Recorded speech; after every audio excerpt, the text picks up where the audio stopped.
جس سے معاشرتی ہم آہنگی متاثر ہونے کا امکان ہے۔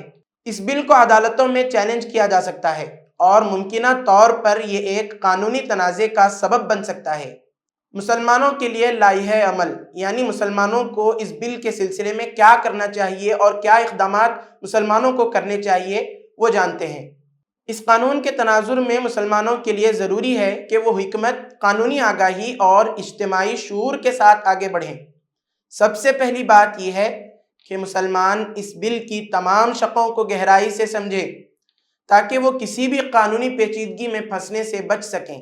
ماہرین قانون اور وکلاء سے مشاورت کریں اور اپنی برادری کو بھی اس حوالے سے آگاہ کریں۔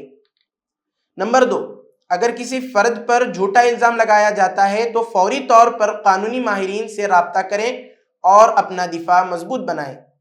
حقوق انسانی کی تنظیموں، وکلاء اور سول سوسائٹی کے اداروں کے ساتھ تعاون کریں تاکہ کسی بھی زیادتی کے خلاف مؤثر قانونی کارروائی کی جا سکے۔ نمبر 3، مسلمانوں کو چاہیے کہ وہ آئینی حقوق جیسے کہ مذہبی آزادی کی حفاظت کے لیے اجتماعی سطح پر کام کریں، قانونی اور جمہوری ذرائع استعمال کرتے ہوئے اپنی آواز بلند کریں اور یہ واضح کریں کہ کسی بھی مذہب کے پیروکار کو اپنی مرضی سے مذہب اختیار کرنے یا اس پر عمل کرنے کا مکمل حق حاصل ہے۔ چوتھا کام جو مسلمانوں کو کرنا چاہیے وہ یہ ہے کہ میڈیا، صحافیوں، انسانی حقوق کی تنظیموں اور سماجی کارکنوں کے ساتھ رابطہ رکھیں تاکہ مسلمانوں کے خلاف کسی بھی غیر قانونی اقدام کو عوام کے سامنے لایا جا سکے۔ صحیح معلومات پھیلانے اور غلط فہمیوں کو دور کرنے کے لیے میڈیا کا مؤثر استعمال کریں۔ نمبر 5، مسلمانوں کو چاہیے کہ وہ اپنی برادری میں تعلیم، اقتصادی ترقی اور سماجی بیداری پر توجہ دیں۔ جب ایک کمیونٹی تعلیمی اور معاشی لحاظ سے مضبوط ہوتی ہے تو اس کے حقوق کی خلاف ورزی کرنا مشکل ہو جاتا ہے۔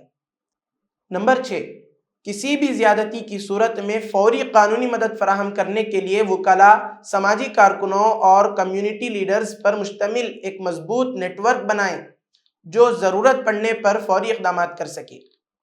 7ویں بات، دوسری برادریوں کے ساتھ اچھے تعلقات قائم کریں اور بین المذاہب مکالمے کو فروغ دیں تاکہ مسلمانوں کے بارے میں پھیلائی جانے والی غلط فہمیوں کا ازالہ کیا جا سکے اور فرقہ وارانہ ہم آہنگی قائم رہے۔ نمبر 8، اگر اس قانون کا غلط استعمال ہوتا ہے تو جمہوری، قانونی اور پرامن طریقوں سے اس کے خلاف آواز بلند کریں۔ احتجاج اور عوامی مہمات اور قانونی چیلنجز کے ذریعے اس کے خلاف مزاحمت کریں اور اپنی رائے کو مضبوطی سے پیش کریں۔ نمبر 9، مسلمانوں کو چاہیے کہ وہ اپنی زندگی میں اسلامی تعلیمات کو مضبوطی سے اپنائیں اور کسی بھی غیر قانونی یا غیر اخلاقی عمل سے گریز کریں جو انہیں کسی مشکل میں ڈال سکتا ہے۔ سچائی، دیانتداری اور اچھے اخلاق کو اپناتے ہوئے معاشرے میں مثبت کردار ادا کریں۔ 10واں اور آخری کام جو مسلمانوں کو کرنا چاہیے وہ یہ ہے کہ سیاسی طور پر متحرک ہو جائیں اور ایسے نمائندے منتخب کریں جو ان کے حقوق کا دفاع کر سکیں۔ اپنی سیاسی طاقت کو مستحکم کریں تاکہ ایسے قوانین کے خلاف مؤثر لابنگ کی جا سکے جو کسی خاص برادری کو نشانہ بناتے ہیں۔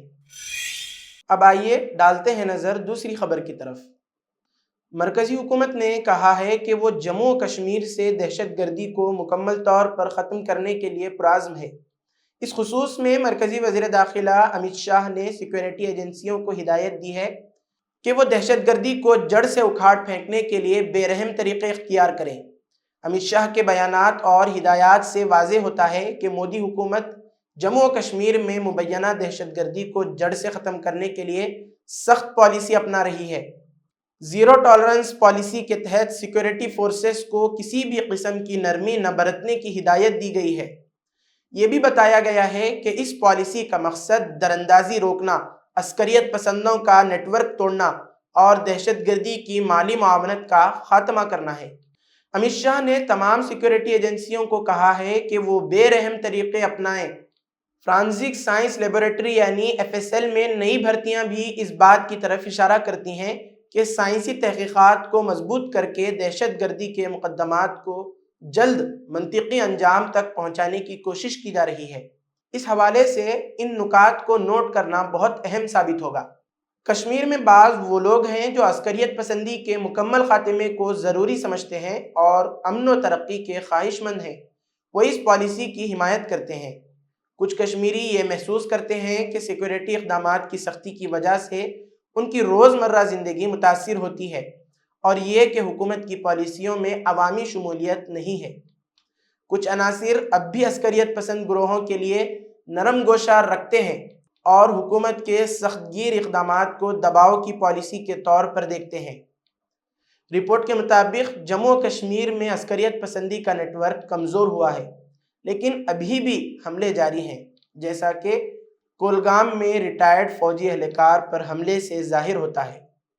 یہ واقعہ ظاہر کرتا ہے کہ عسکریت پسند گروہ ابھی مکمل طور پر ختم نہیں ہوئے اور ان کے خلاف مزید کارروائیاں ضروری ہیں۔ امت شاہ کے بیان سے یہ معلوم ہوتا ہے کہ صرف عسکریت پسند نہیں بلکہ ان کی مالی معاونت کرنے والے نیٹ ورکس بھی حکومت کے نشانے پر ہیں۔ منشیات کے ذریعے دہشت گردوں کی فنڈنگ کا معاملہ بھی سنگین ہوتا جا رہا ہے اور اس کے خلاف اقدامات کیے جا رہے ہیں۔ یہ بھی کہا جا رہا ہے کہ یہ اقدامات جموں و کشمیر میں امن و استحکام لانے کی ایک کوشش ہے، لیکن اس بات پر بھی غور کرنے کی ضرورت ہے کہ سخت سیکورٹی پالیسیوں کے ساتھ ساتھ عوامی اعتماد کیسے بحال کیا جائے۔